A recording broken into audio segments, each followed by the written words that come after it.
Good evening and welcome to the latest edition of IIT Faculty Talks at the IIT Alumni Center, Chennai. My name is Anant Krishnan and it's my pleasure to introduce today's faculty speaker.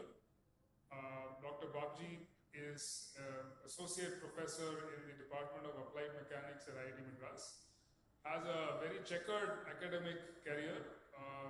He's originally a chemical engineering PhD, Texas Tech, and postdoc from Columbia, and he's worked at IIT Gandhinagar before he came to IIT Madras. And his talk today is extremely intriguing. It is very interdisciplinary. It is about human beings, it is about sport, and it is about many other things that most of us don't realize when we just see a top sportsman doing certain things, that there's a lot of science, engineering, and perhaps the last mile is only the human ability. So with that introduction, over to you, Professor. Thank you for being here. So, good evening, everyone. So, thank you so much for the introduction. So, I'll start, with discussing about various devices as well as approaches over a period of time which we have developed at IIT Madras that applied in various sports. Say top-notch boxers use this, and also we are trying to use it in cricket, with various leagues. So let me start with showing a product right away. So this is a shoe where we actually have an insole which is detachable. So any boxer or athlete could wear it, and what it does is the following: it actually measures the force across at various points. So I can show you a video of what we do. So if you look at it in boxing, we are before I get into the sport, I was a novice and I didn't know boxing is all about just punching, but there is a lot more to it. It's about stability. It's about how how do you have your how do you dominate the ring. It's about general aggression as well as ring dominance and your stability, and then how much you punch, what are the different kinds of punches you use, and it's totally subjective. So it's totally subjective to the the judges as well. So IBA, which is the International Boxing Association, today wants tech in it so that most of the judgments can be objective rather than being totally subjective. And that's where we thought there is a big role for IIT Madras to play, because we are a technology institute, and then we would want to develop some things which can help understand boxers better and their performance better. So one of the things in boxing, as we know, is force, generation of force, right? And in a layman's term, the force generation doesn't happen in wrist. It all happens from the ground. So what happens at the ground is very important to measure. It's important that we measure. And we have been tied up in this with Inspire Institute of Sports, as Bellary, where they train world-class boxers, and many of the gold medalists and medalists from India are getting trained there.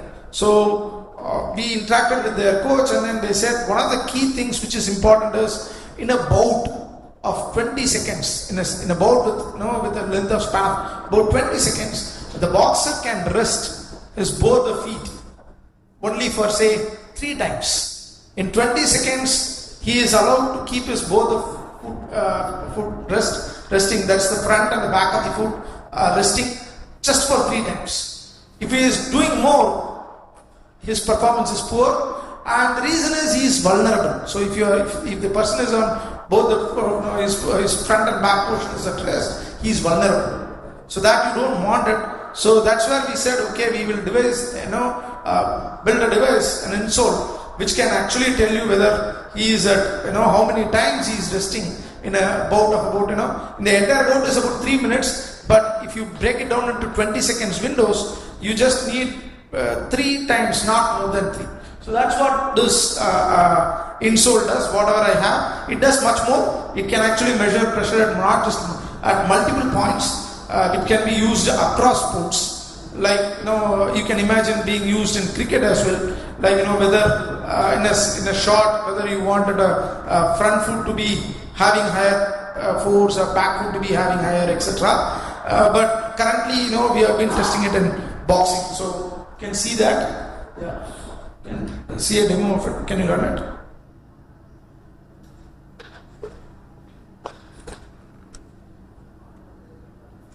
So this is with regard to both the soles. It can be, I'm showing you obviously only one shoe, can be built in both the shoes, and you can see that you will see the kind of various analysis being done.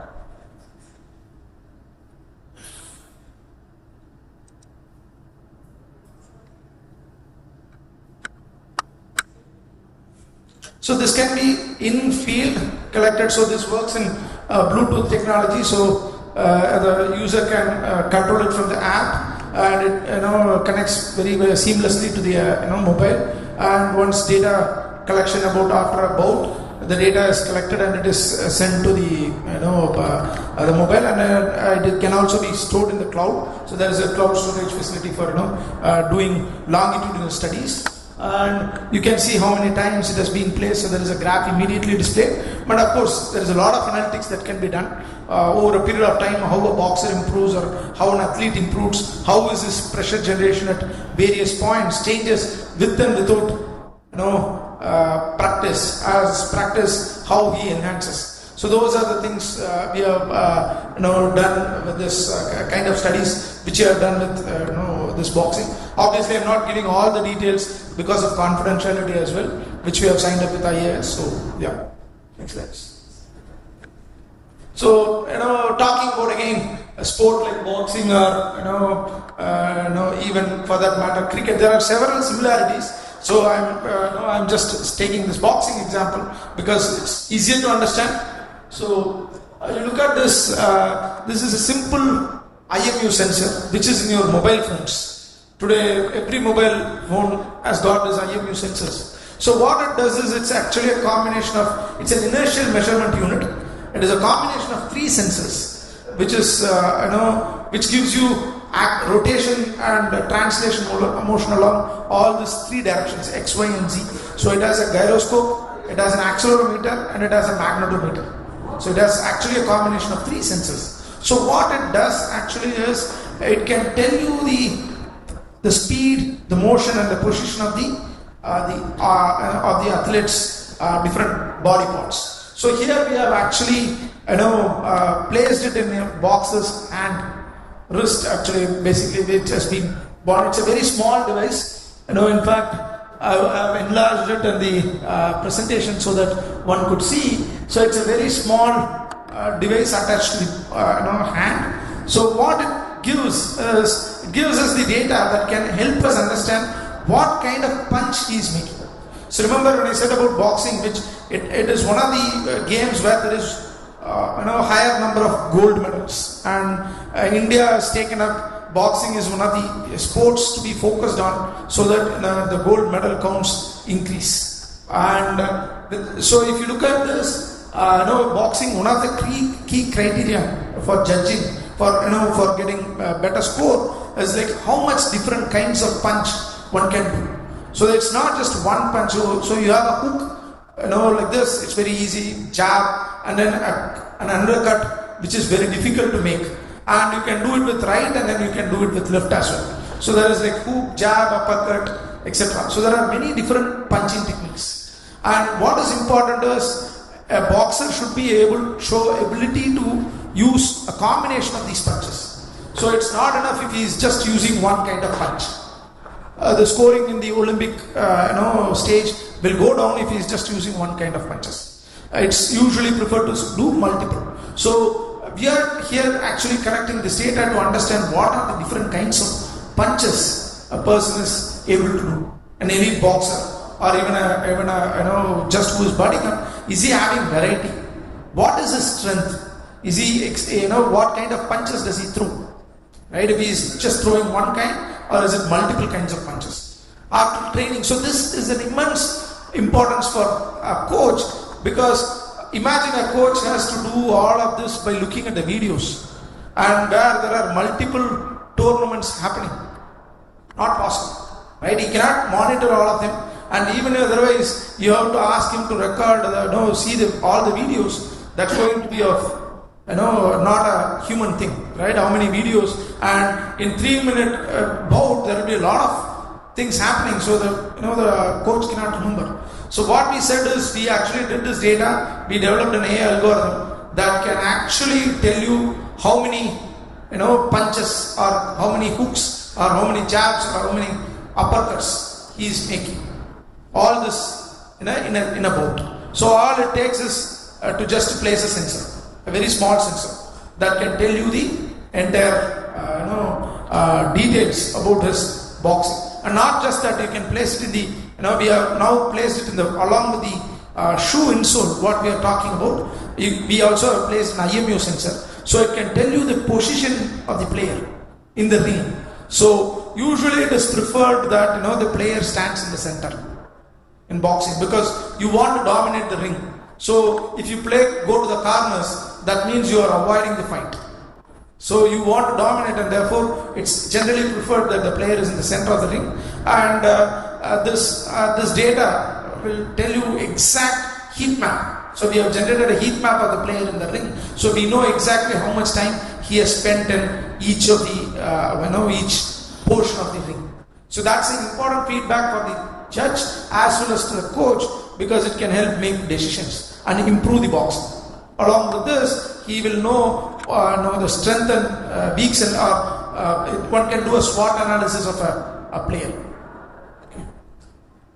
Moving on, this is another thing which we have done now. This can give, IMUs can give certain accuracy, but we have come up with devices and algorithms which can give sub-centimeter accuracy. So this is a technology which is used in your latest Apple pods, where it is especially for finding out what you miss. So this is that same technology which we are using, called ultra wideband sensors, UWBs, which can actually give it millimeter, sub-centimeter resolutions. So it can clearly say what is there. So you can see in the presentation the two players doing a match, and then their locations in the various portions of the ring as a function of time is plotted here.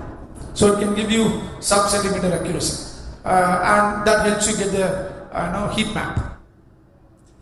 So moving on, so we talked about devices, which are wearables, but cameras play a major role. So cameras is something which is today is as a sensor, acts as a key element, giving large amount of information, very vital information.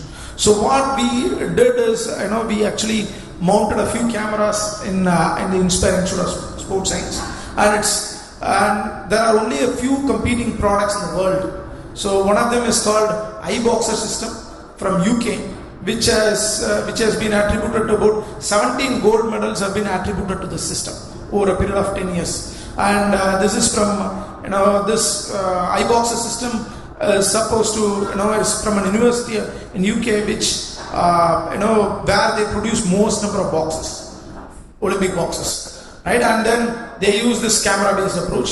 We have now tied up. We have been trying to do better. We are tying up all this along with the wearable devices as well. So with this camera system, what we have did is, we have actually said, automatically segmented that. Those are our basics. So what we have so far did is automatically segmented the videos. So you collect the data, you throw out the unwanted portions of the video stream, store only the bout portions. So whatever amount of data is required where bout is happening, we store that, and then we naturally identify the person. Here his stance. So interesting fact, what the coach was saying is, we want to do talent scouting, because India has a huge, with a huge population, talent scouting is an important task. So this video stream that can tell you how each of their, the players' stances. So the coach from IIS said, just looking at the video, not even the person, because from here it's hard to detect a person. But looking at this video, the coach was able to say, this person, his foot stance is bad, and I'm pretty sure he's not from a countryside, but from a township where he has not gotten all enough exercises. So he needs to be strengthened on that. And more so, he immediately even said, I know this guy's name is from our center only. This guy should be this person because he's the one who has this. So much just looking at this pose and how he moves around. And what we are trying to detect is various motives or basic units in boxing. So as I said, when I started this sport, I just know of punch.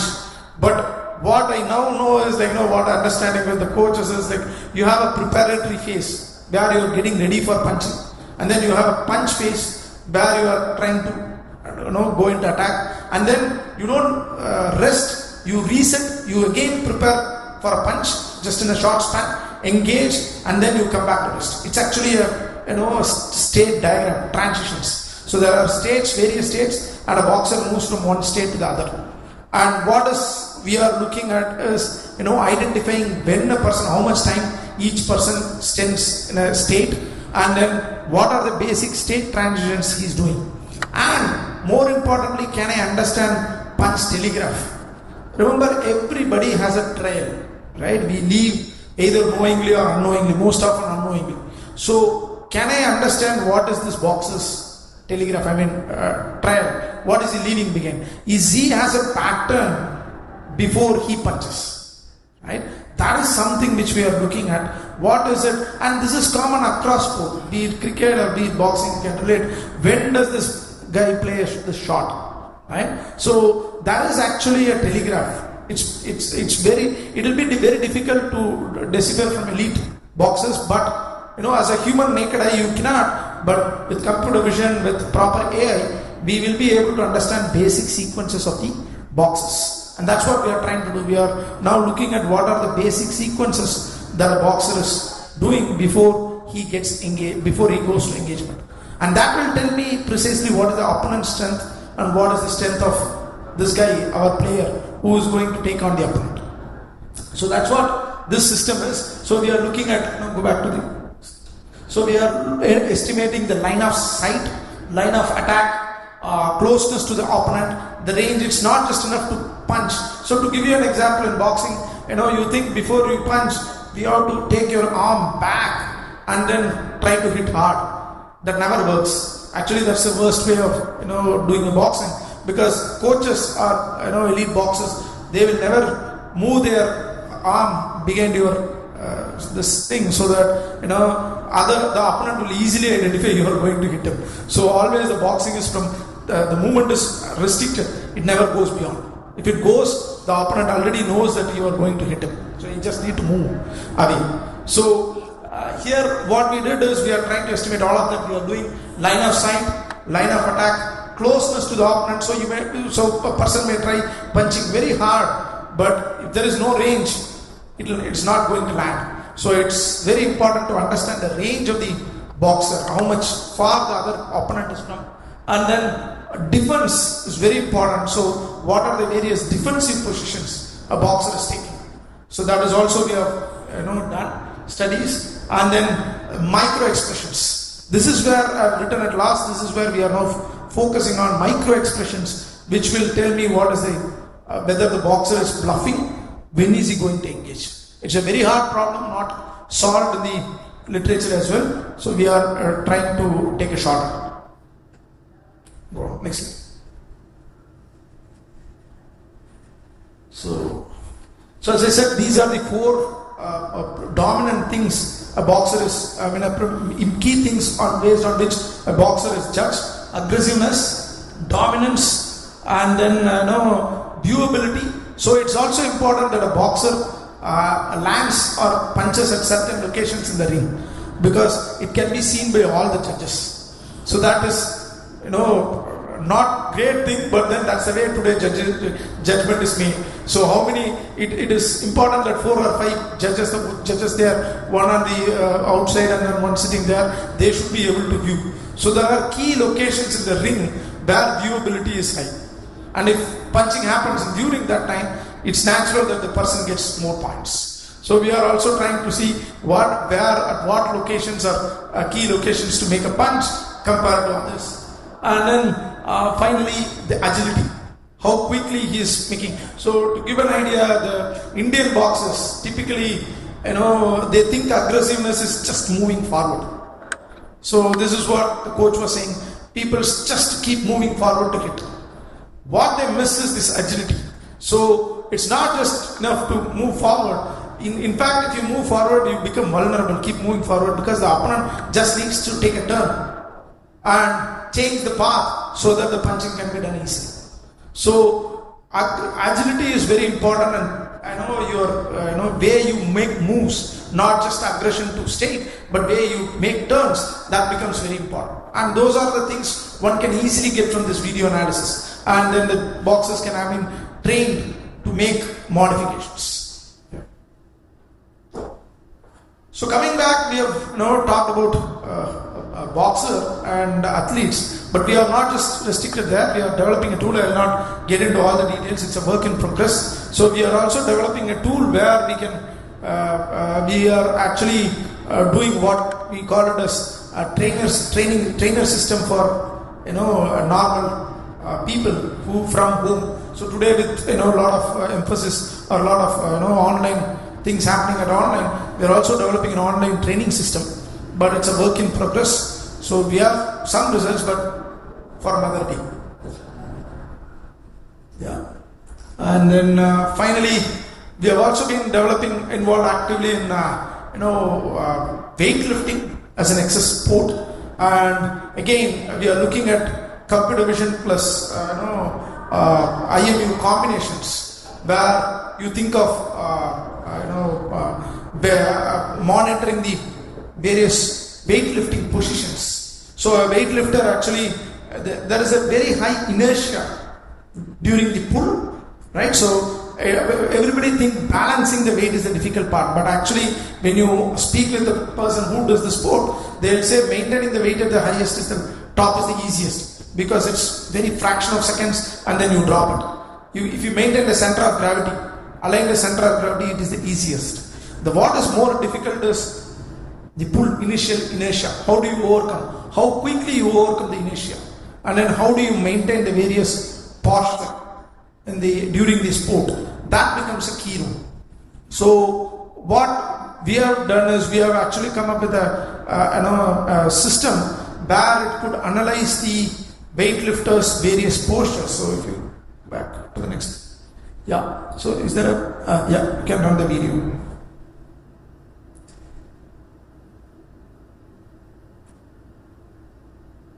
So you can see we are actually on both left and right sides, you are actually monitoring the various postures in the body, various angles.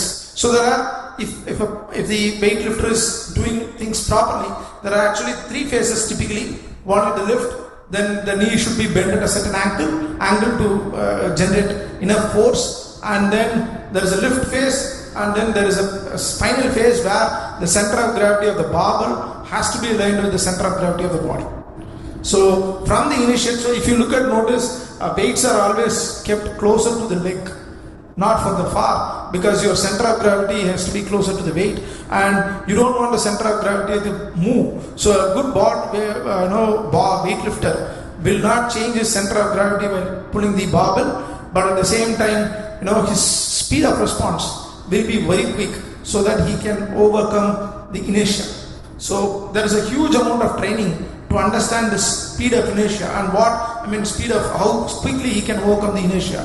And what we are doing is just by placing an IMU sensor in the hand as well as in the barbell, we understand what is the speed at which he is overcoming, and what is the kind of training we have to give so that he overcomes. And we have also been using this insole shoes so that we understand what is his pressure force generation. Is he doing force generation at right places? So there is these three important points in the leg, to the left, to the right, and to the heel.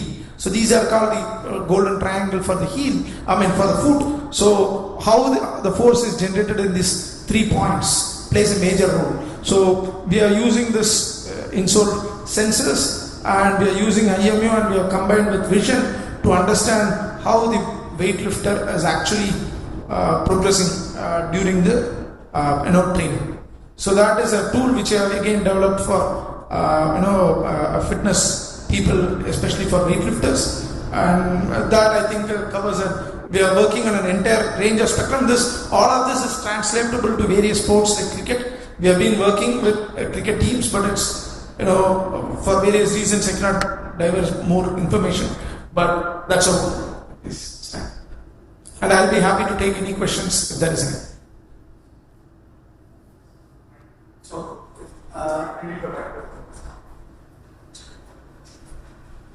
mic hello. So, you're talking about a couple of things which the first question when I would ask is the boxing part. You said scouting, right? Yes. Now this coach knows who was training there and he could identify, right? So do you have parameters for scouting if they're going to go around the country, right? Okay, so how are they going to see? We're talking about catch and young, grassroots. So, do you have something for this? Yeah, actually the system is developed for that purpose because we cannot replace coaches. As my interaction, they are the ones who do who are the backbone. But what is it is translate the knowledge of the coach as much as possible to these AI devices so that it can capture help in scouting especially, right? So if you see the boxing, I was saying a good boxer or a guy who when we scout, one of the things they look for is the stance, the positions, the angles. Basically, I just need to estimate the angles from the post, and then there is a set of angles prescribed by the coach with the deviations. So that is something to check for. So I don't need a coach there. I just need a video stream and with coach's input, I'll be able to say what is his stance or how much he close to expected, and what is the variety of punches does he throw. That comes from IMU. What is the force how much force is he generating? Comes from the shoes. And which part of the shoe is focusing on? Is he stable? Is he actually taking more rest, more breaks? Or is he able to continue without taking much breaks? How is he engaging? All of it now today can be done with this system without coaches' interference. So basically, to deployment, I run in fact, I'm from a Rotary Club. I also used to be with the IIT. So our Rotary Club runs a center, boxing center in the Nehru Stadium. Next to that, the corporation itself has given us space. We train about 250 children from the underprivileged Okay. Right? Out of that, 28 of them are playing in the national levels, different age group. Oh. Okay, so how do we deploy them? Right, so my thing is, I'm going to play some level of football and coach basketball, etc. Also things that you told, I know, right? Can be applied, yes, right? Equally. Because you already signed with Aspire, right? Or Inspire Institute. We have not signed up. As a product of IIT Madras, we don't give exclusive rights to anybody. So we can always deploy a system there. So all it took is, in fact, we have been deploying our systems at IIS to test, and then now we are co-developing. But obviously there is no exclusive. How affordable, accessible is this? Because I'm talking about North Madras. It's known for giving champions, even for the country, boxing and so on. Yeah. So I know the cameras costed us about the initial equipment costed us about 45,000. So 2 cameras. We had 4 cameras there, but it's possible to do with just 2 cameras. We can start with that. So about 2 to 3 lakhs investment of initial investment should have set up for one ring. And the coach can obviously see what are the issues with each player, and then they should be able to give a feedback right there. So that a training setup like this can be set up at 3 lakhs with equipment charges too. Without adding manpower, etc., without adding technology cost, etc. It can be done at a very low cost. Obviously, I'm not going to sell it for the price outside. I'm just saying if it is the bare minimum cost is this. So I had a question, actually 2 questions. So one is that the sensor in the insole, and then the IM unit in the wrist and so on. I presume these are just examples of many sensors that you and your center have developed. what is the role of video analytics beyond what you just showed? For example, historical data in boxing. There have been legendary boxers, gold medalists, Muhammad Ali, and so on. Is it possible to machine learn their techniques so that coaches themselves can design new techniques? Say this is how an expert boxer actually reacted in that sense. That's one question. Role of video analytics for past or archival data. Second is newer types of sensors. I came across a group in University of Edinburgh, D.K. Irwin's group, which looks at something called speckle computing, which is like, you sprinkle that speckles on a body and then they can actually create many of those things, and they use it for various things, motion capture and so on. So are there newer generation of sensors itself coming out because of the sports research? Yes. So the thing is, like, the first question, to answer your first question, we are looking into it. Right now we are focused on getting this smart boxer system to a version 1 where it has its own capabilities, because India doesn't have one. So in fact, we have tie-ups with Sports Authority of India who say we have gone up with everywhere scouting for techniques, and still now they don't know how to control. So if you look at one of the boxers, without naming a Commonwealth winner, you will see that his stability of the foot is still missing. It was from the coach. So we don't have as a country as a system 1. So we wanted to make this as version 1 before we delve into. There are several interesting questions like this. How much can I read about the opponent? Apart from new technique, from the videos, existing videos, what can I learn about the opponent's technique? Who should compete against whom? What is the technique to be used, etc. So there are several interesting questions which we have thought about, but at this juncture we are addressing, taking a bite by bite. So that's what I would put it. And the second part, of course, see the sensors. There are energy harvesting sensors which are coming out, etc. And especially what I didn't mention is you can also put sensors on to understand your lung, capacity. So not just a sport of humans, but also look at racing, horse racing. If you can wear it in the put it in the horse lung, the capacity is what which determines the winner who's. It's very important. So there are several new sensors coming up. We are focusing on what is available right now off the shelf, and then also tailoring these sensors to fit in, because more than developing a sensors, what I think is there is a whole lot of sensors and boards that are coming up. What we are looking as a center is making it conformal so that it is applicable for sports application. So the right now we are all using this silica based boards. The problem with it is it's firm. It cannot be flexible. If I want to print it on the board in the shirt, we don't have facilities. We don't have facilities in India. I cannot make any conformable electronics in India. None of the IITs or none of the centers in India has this kind of system. So as a part of this sports center, we are trying to buy equipment where we can produce conformable electronics, meaning I can actually stretch, compress, so that elongate, whatever, it can be worn on the suit. So that would be a great addition, and that's where several new ideas will come in. Say for example, I want to measure sweat and I want to paste it, etc., conformal. All of it is possible. So we are, as a center, we are looking at in that direction, where we want to produce conformable electronics that can be worn on sports and modified or tailored into sports applications.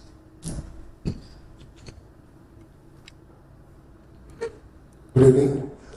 Myself Karthikeyan, 2003 MDes from IIT Delhi. Currently I am working as a principal scientist at CLRI in Shoe and Product Design Center. So sorry, I was a little bit late, I was stuck up, but the thing what you are talking about, the weightlifting shoe, currently we are working on designing a footwear for weightlifting, where we are trying to study different materials to not to travel or the transfer the load to the ground. So that's very interesting. Maybe I didn't see the earlier slide, but maybe we can look into what possibilities that we can do on collaborative side. And coming to gloves, maybe we need some kind of an output, because we have transferred a technology for gloves for minus 50 degree, where we want to see the numbness. Maybe we can do ambience here with which that we can maybe, since you are into boxing and the motion and other thing. So maybe I'll definitely look forward for further discussion. Sure, definitely. Thank you. Thank you.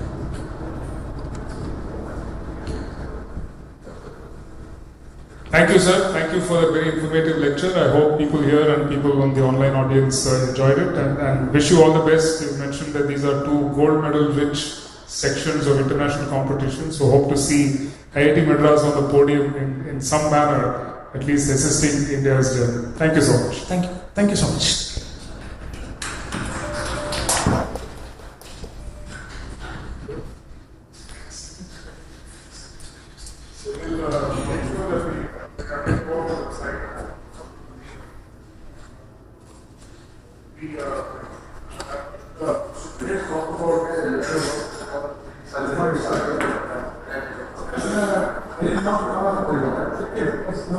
There's a lot more.